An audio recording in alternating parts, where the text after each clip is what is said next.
नाशिक शहरात राहणाऱ्या वेगवेगळ्या क्षेत्रात काम करणाऱ्या महिलांनी आपुलकी संस्था स्थापन केली आहे। समाजाप्रती आपली जबाबदारी ओळखून या वर्किंग वुमेन्सनी आपापल्या परीने आदिवासी कुटुंबांना मदतीचा हात दिला आहे।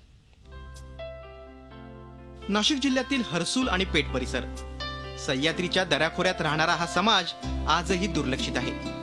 महिन्याला 5,000 रुपये कमाई कशीबशी होते आणि त्यातच गुजराण करावी लागते। अशा अवस्थेत आदिवासी कुटुंब जगत असताना आपण इतकं सुखी समृद्ध जीवन जगतोय तर आपलंही त्यांच्याप्रती काही कर्तव्य आहे असं या महिलांच्या मनात आलं। आपल्या घरातील चांगल्या वस्तू, कपडे, सायकल अनेक वेळेस घरात पडून असतात। या सर्व वस्तू केवळ भंगारात न देता या गरीब मुलांच्या कामाला येतील आणि त्यासाठीच या महिलांनी आपल्या मित्रमैत्रिणींना अशा वस्तू देण्याचं आवाहन केलं। महिनाभरात या वस्तू जमा करून हे वाटप देखील सुरू करण्यात आलं।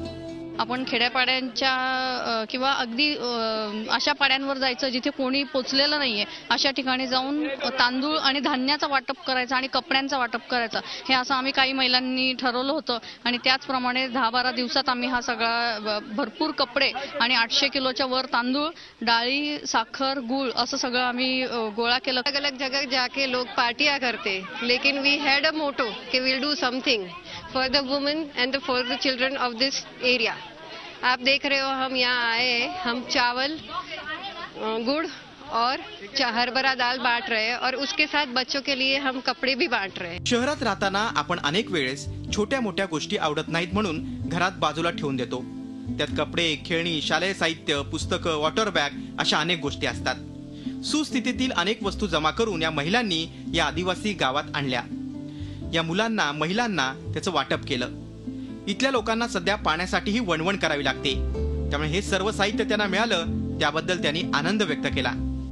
पोरांना कपडे दिली, मोठुल्यांना दिली, तांदूळ दिला, गुळ दिला, चांगला सण आमचा साजरा झाला। गुळ दिला, बिस्किट पुडा दिला, कपडे वाटले। कसं वाटलं तुम्हाला? चांगलं वाटलं, आनंद झाला। सुख संपन्न असलेल्या कुटुंबांनी या दुष्काळात अशाच पद्धतीनं मोलाची मदत करणं गरजेचं आहे। आपापल्या परीनं एखाद्या कुटुंबाला मदत केली तर पाण्याच्या टंचाईनं ग्रासलेल्या ग्रामीण भागाला थोडासा तरी दिलासा नक्की मिळेल। योगेश खरे, झी मीडिया, नाशिक।